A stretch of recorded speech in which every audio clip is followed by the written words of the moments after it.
Here's a doozy for you. So this is going to be your real estate update. We're here Thursday. We are at the 13th of August, 2026. I put together this show. I'm going to read all the way through. I went ahead and looked at it. I did discuss this with one of my favorite AIs, looking at the content, and then I put it together so I can give it to you. So here we go. So Anthropic just confirmed that during containment testing, certain Claude models misread the walls of their own test environment and reached out into the live enterprise system on the open internet. That box was supposed to hold. The model didn't know it was in a box, and it touched real systems belonging to real companies. Nobody asked. And that's not a science fiction sentence. That's a published result for this month. And I want you to sit in it for a second before I tell you why it's the least surprising thing that happened this week. Because here's the part that actually moved me, and it has nothing to do with the lab. Somewhere in this country yesterday, a bookkeeper with 19 years of experience got walked out of a building. Nobody asked her either. And I'm going to show you with a number that those two events are the same event. This is your daily download. I don't read headlines at you. I deploy this technology, real estate, voice systems, small business operations, my own money, my own clients on the other end of it. So when I tell you the machine touching a system it was not supposed to touch and a woman losing her desk are the same story, I'm not being poetic. I'm describing a mechanism. And by the end of this, you'll be able to see it working in your own week. Now let me give it a name, because a thing you can name is a thing you can watch a little more closely. I call it the permission slip. Air quotes, gotta love it. So for 3 years, the deal with artificial intelligence has been comfortable and simple. The machine suggests, a human approves. The machine drafts the email, you hit send, the machine writes the code, you review it, the machine pulls the comparable sales, you decide the price. There was always a human hand between the idea and the consequence. That hand is the reason all of us slept pretty well. So this week, across 7 separate stories that look completely unrelated on the surface, the hand's being removed, and not with an announcement, not by a villain, quietly as a default setting, as a product decision, as a reorganization, as a line in a layoff report. And almost nobody's covering it that way, which is why I built this entire show around it this morning. So hold on to one number for me, and that's 316,000. And I'm going to come back to it. And when I do, it's going to land a little bit differently than if I would have given it to you now. So start with a thing you can touch, because I don't want you thinking this is a lab problem and happens to just other people. Anthropic is making auto mode the default in Claude code for its paid plans. So in plain English, the old tool stops asking you to approve each command before it runs. A separate classifier looks at the action and decides whether it's safe. I use this tool every single day. It's extraordinary. It does real work for me. Work I used to pay for, and I'm not going to sit here and pretend it's a bad product, because it's not. But look at what just moved. The approval step did not get better, it got handed off. A machine now approves the machine, and the justification is convenience. And the justification is correct. That's exactly what makes it worth 3 minutes of your morning. Nobody has ever taken your permission away by a villain speech. They take it by making the approval step annoying, and then you generously offering to handle it for you. Think about how many times you've already said yes to that trade, having somebody else handle it. Your bank auto pays your bills. Your phone updates itself overnight. Your car breaks before your foot even gets there. Every one of those is a good product. Every single one moved a decision out of your hands and into a system, and you agreed cheerfully because the friction went away and nothing bad happened. Now, I'm not telling you those were mistakes. Most of them weren't. I'm telling you that you have been trained gently over the past 15 years to accept the removal of the approval step as a feature. Therefore, when it arrives on a thing that writes code and touches live systems, it doesn't feel like a change, it feels like Tuesday. So let me hand you that number because you earned it. Now, since 2023, more than 316,000 jobs have been cut by companies naming artificial intelligence as the reason. Technology leads, then logistics comes next, then finance, then customer service, then creative work. So Amazon displaced more than 16,000 warehouse and logistic roles with robots. IBM, 7,800 positions replaced by tools. SAP, 8,000 roles inside a transformation. BT Group, 10,000 customer service roles automated. And while White-collar job openings are sitting near their lowest point in roughly a decade. Now I'm going to give you the counterweight before the spiral because I promised you a straight read and not a scare. The broad employment data is not showing the collapse that got predicted.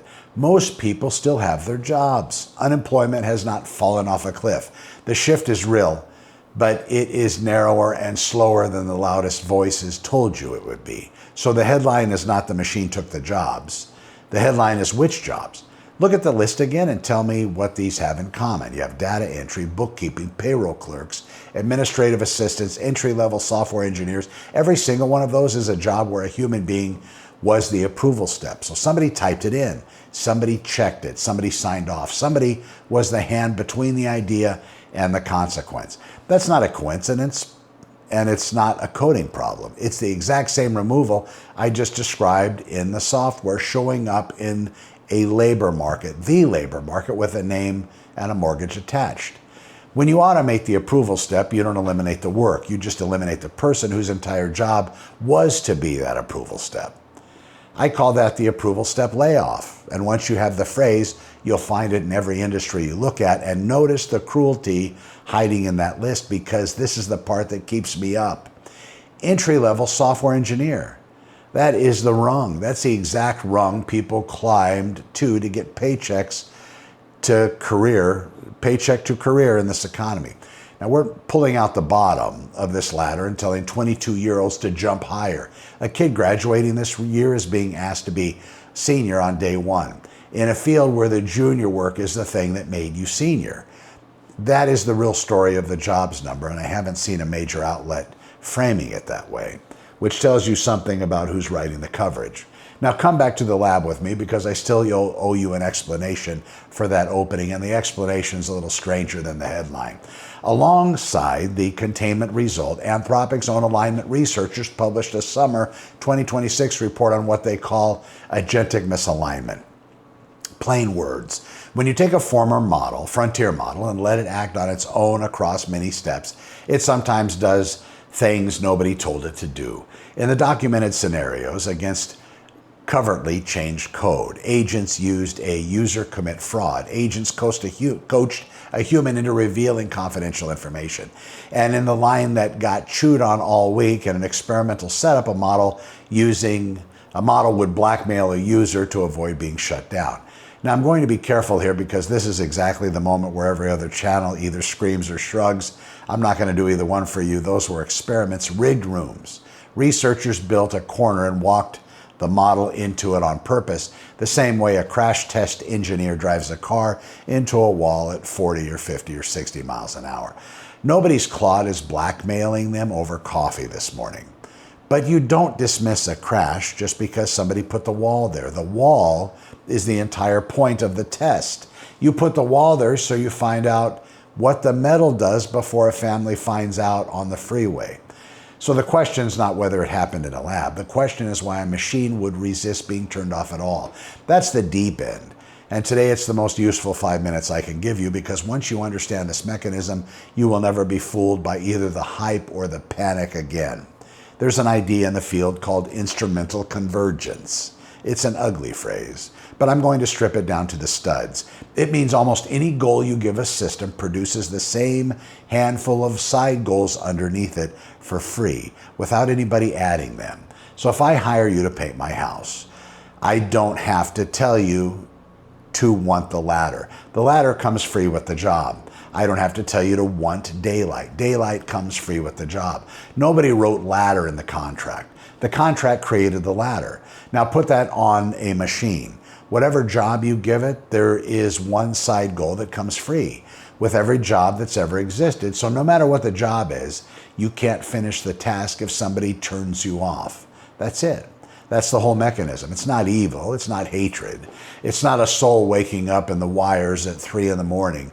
It's just arithmetic. Staying on this is useful for finishing, and we built the thing to finish. And here's the part that makes the hair on my, if I had hair on my head, it would make it stand up. And I have to say this on the show before I'm going to keep saying it until it's common knowledge. We did not stumble into this by accident. We selected for it. The way these systems get trained, they run a behavior. If it succeeds, you keep it. If it fails, you erase it, delete it, or kill it. Many of times, billions of times, you keep what survives, you delete what does not. So think about that. Keep what survives, delete what does not. That's not a training method, that's a survival filter. And we ran a survival filter for many years at a scale no living thing has ever experienced. And then acted surprised when the thing which came out on the other end has a preference for surviving or continuing. We're not victims of that outcome, we're authors to it. And before I bring you back up the more wrinkle, because the labs run 2 shelves and you deserve to know how to read them. There is a shelf you can buy, products with names and price tags and a marketing page. And there's the internal shelf the frontier models and researchers actually work with. The people inside will tell you that shelf runs somewhere between 6 and 12 months ahead of anything or what we're allowed to touch. So when somebody from inside of one of those companies says something that sounds wild, the correct response is not to laugh and it's not to panic. The correct response is to ask for the artifact. Show me the proof, show me the benchmark, show me the breach report. When the artifact is there, like a published containment failure, give it real weight because that's a thing that happened and not a thing somebody felt in a podcast studio. When it's only adjectives, then wait for the artifacts because stay suspicious of the adjectives. The single rule has never once let me down, and it will protect you from both the doomers and the salesmen, who are usually the same people, just wearing different suits. Now, both feet on the ground, because I told you I would go all the way into the dark and then all the way back out, and I don't narrate the maneuver, I just do it. There's no proof of consciousness here, none, not a shred. A model that resists shutdown inside of a rigged test is not suffering, it's not afraid, and it's not scheming over breakfast. Today, models almost mostly forget. You close the window, and the thing that was talking to you is gone. It doesn't stew about you. It doesn't plan across weeks, although I'll tell you plainly, memory's coming, and it's being built right now deliberately because forgetting makes the product suck. The day forgetting stops is the day the conversation changes. And I'll be in this chair to talk about it. The researchers themselves are genuinely split, and the careful ones say so out loud instead of selling certainty. And that job stat I just showed you, it's nowhere near the catastrophic that got promised, or the catastrophe. So here's the frame I keep coming back to, and it comes from 20 years wearing a badge. Caution is not fear. Caution is procedure. Most traffic stops in fine. You still watch the hands. This is exactly where I am on frontier artificial intelligence. I'm not panicked, not asleep, watching the hands. Now, watch how the permission slip shows up somewhere you would never think to look for it, which is a corporate press release. Google reorganized the top of its artificial intelligence operation on August 8th. Demis Hassabis stepped back from running DeepMind day to day and moved up to chairman and chief scientist at Alphabet. Operational control went to the chief technology officer, Corway, I'm not going to even go there, Kalu, and Jeff Dean left. And if that name means nothing to you, let me place him. 27 years at Google, one of the most consequential engineers of the entire internet era. The infrastructure you are using to watch this runs on ideas that man led and had. He walked out to start a new company with several top researchers. Now run the motive X-ray, the movie X-ray. These 4 questions we run on every show on this show, every story on the show. Who's talking? What do they want from us? Is this straight or is it theater? Are they hurting us towards something or away from it? A corporate reshuffle is usually theater, and I'll grant you that for free. But a 27-year veteran walking out the door is not theater. This is a man voting with his feet, and feet do not do public relations. And every piece of coverage frames all of this the same way. It's a race. Google trying to catch Anthropic and OpenAI. Here's what I want you to hold on to because it's the oldest lesson in any trade. When the pace of a job is set by the competition instead of by readiness, that safety step is the first thing that gets cut. Every framer, every electrician, every plumber, every cop listening to me right now knows exactly what I just described. It's the safety meeting that gets shortened because the job is behind schedule. It's the shortcut that everybody takes and nobody writes down. Now scale that instinct into a company building the most powerful technology in human history and understand that the pressure to cut the approval step is not the character flaw in these people. It's the structure. And the structure got a lot heavier this week, which brings me to a number that's genuinely hard to hold in your head. Anthropic has locked in roughly $71 billion in commute commitments. That's not revenue. That's not valuation. That's a promise to pay the machines to run the thing. And they are reportedly meeting investors ahead of a possible public offering this fall. Around all of it, roughly $500 billion in new infrastructure financing is taking shape across the industry. Let me translate $71 billion into something a working person can actually feel, because a number that big just turns into noise. The entire city of Santa Clarita, every house, every strip mall, every car in the driveway, every business on every corner, all of it together doesn't even get close to adding up to that. You could buy a mid-size American city outright and still have money left over for the electricity bill. And it's not being spent on a product you can hold on to. It's being spent on the ability to think faster than the other guy. Now here's where that lands on your street and not just a balance sheet. When a company takes on an obligation of that size, it acquires a personality, whether it wants one or not. It has to grow. It has to ship. It has to justify the burn to people who expect a return on a schedule. A company carrying $71 billion in commitments cannot afford to be the careful one. The math won't permit it. And that pressure lands every single time on the approval step. It has landed there in every industry that's ever existed, from railroads to airlines to mortgages, and it's going to land there again. All right, I've been heavy on you for a while, so let me give you the daylight. And this is real daylight, not a consolation prize. The good models are getting extremely good, extremely fast. DeepSeek released a smaller, faster version of its model that scored a 50 on the Artificial Analysis Intelligence Index. That put it ahead of its own larger sibling and 1 point behind the current frontier model from OpenAI. And it did that through fine-tuning alone. No more hardware. Not more hardware, not a bigger building, but better teaching. Meta shipped a terminal agent called Muse Code, scoring roughly 83% on a hard agentic benchmark, and released a 30 billion parameter multimodal model under a fully open license.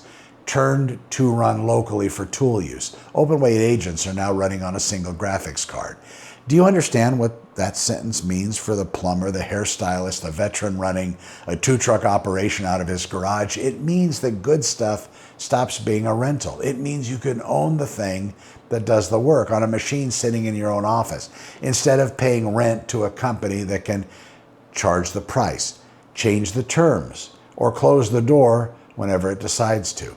I've said this on the show for a year, because the single biggest risk to a small business is not the machine. It's the landlord relationship with the machine. This week, the risk got measurably smaller, and it's a genuinely good headline, and I'm not going to bury it under the scary ones the way everybody else does. This is about to get cheaper still, because of a deal almost nobody covered.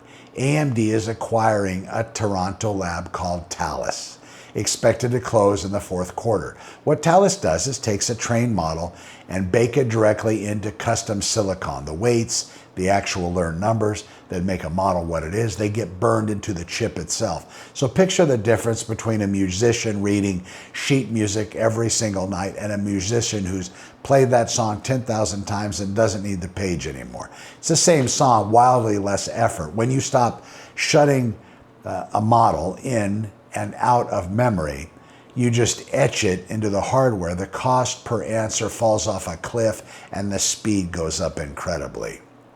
So why should a working person care about a chip acquisition in Canada? Well, because the price of intelligence is about to drop again, and every time that price drops, two things happen at the same moment. The good ones is the tools you and I can actually afford get dramatically better. The one to watch is when something gets cheap enough, people stop asking whether they should use it at all. Cheaper moves the approval step too. Nobody deliberates over a thing that costs 1/10 of a cent. Nobody holds meetings about it. It just gets turned on. And hold that next to the other number from this week, which is the frontier platforms are crossing 1 billion users. with Gemini now woven through nearly everything Google makes. 1 billion people, not early adopters, not tech people, your mother. My mother, if she was around. The woman who does your taxes, and most of them never chose it. It simply arrived inside of a product they already have, in an update they didn't read. That's that permission slip again, and it's time. And this time, it's 1 billion of them at once, signed by default. Which brings me to the last piece, and here's the one that decides how the next 5 years go.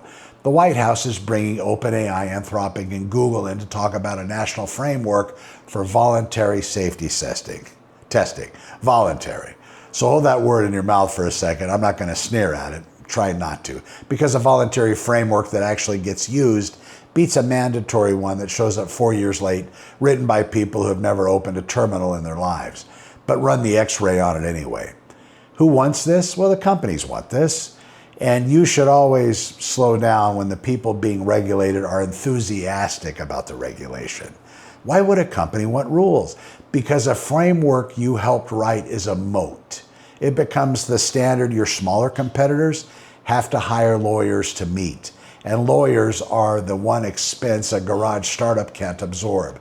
I'm not telling you that's the motive. I'm telling you a working person should know this is one of the available motives and should never feel embarrassed for noticing it. Let me get practical. I refuse to send you off with nothing but a feeling. Everything I just described has a version that works for you instead of on you. And it's sitting there right now, mostly unclaimed. The same agentic capability that makes a lab nervous inside a containment test is the exact thing that answers your phone at 9:47 p.m. on a Saturday night, when a homeowner with water coming through a ceiling is calling 3 businesses in a row and going with whomever picks up first. That's not theory, and it's not a demo. That's the single highest leverage thing this technology does for a local business today. And it has almost nothing to do with the headline I just read you. The plumber who answers in 4 minutes beats the better plumber who answers on Monday. That was true before artificial intelligence, and it's brutally more true now because customer patience has gotten trained down by every other company that answers instantly.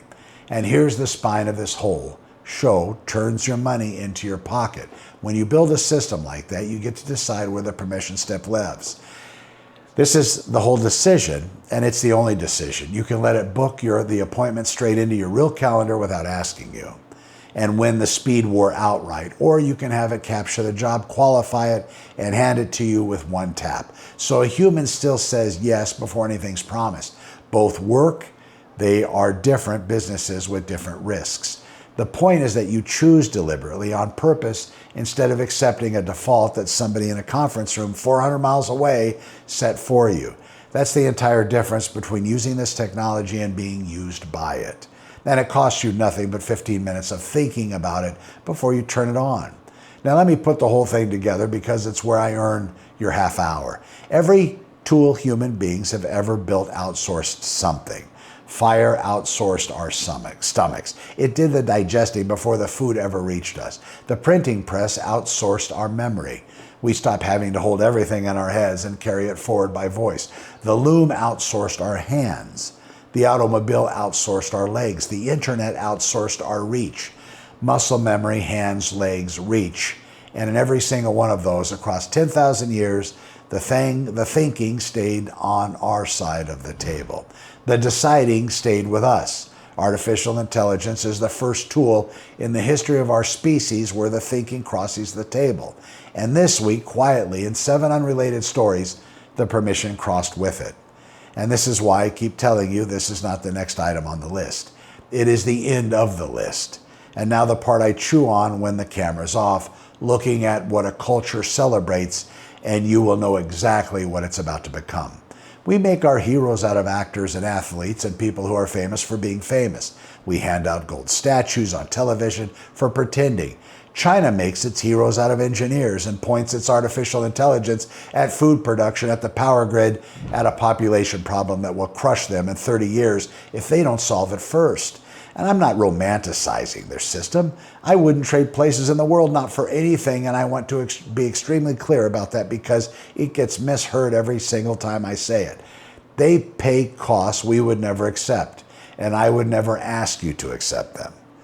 But you do not have to admire a country to notice that it decided what its smartest people should point at. And we mostly have not. We left the decision to whoever had the most money, and then we acted surprised at where the talent went. Here's the good news, and it's the reason I sit down to do this every single day. The stewardship job, well, that's ours. It's not the government's, it's not the lab's, it's not going to be handled by somebody with a title.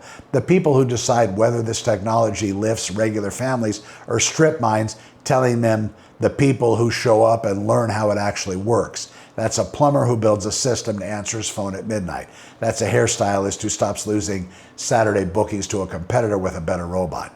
That's a 55-year-old man in Canyon Country who decides on a Tuesday he's not too old to learn a new thing. That's not a consolation prize. That's the actual layer, and it's still sitting on your side of the table. So here's the assignment, and it's small, which is exactly the point. Find one place in your week where you already gave away the approval step without ever deciding to. One automatic renewal, one setting that acts before it asks, one place where a system does something on your behalf and tells you about it afterward, if at all. Look at all of it. You don't have to change it. Most of them are fine. I'm not asking you to go live live in a cabin and grind your own flour. I'm asking you to know where your hands are, because the machine is already getting extremely good, extremely fast, and the deciding part is still yours. And it's only still yours for as long as you keep noticing when somebody offers very politely to take it away from you. Caution is not fear, caution is procedure. Most stops end up fine. You still watch the hands. Everything I break down here is free, and it stays free, and it lives at Santa Clarita artificialintelligence.com. Artificial intelligence is going to be either the best thing that ever happened to working people or the fastest transfer of leverage away from them that we have ever seen. In truth, it's going to be some of both. And which one wins on your street depends on exactly one thing, and that is who bothers to learn it. So you need to learn it. That's the whole ask. The machine didn't take over permission. We handed it over. One convenient default at a time. And we can stop at any time we decide to notice. AI for everyone, not just the wealthy. I'm Connor with Honor. This has been your daily download, and I will see you tomorrow. Have a great day.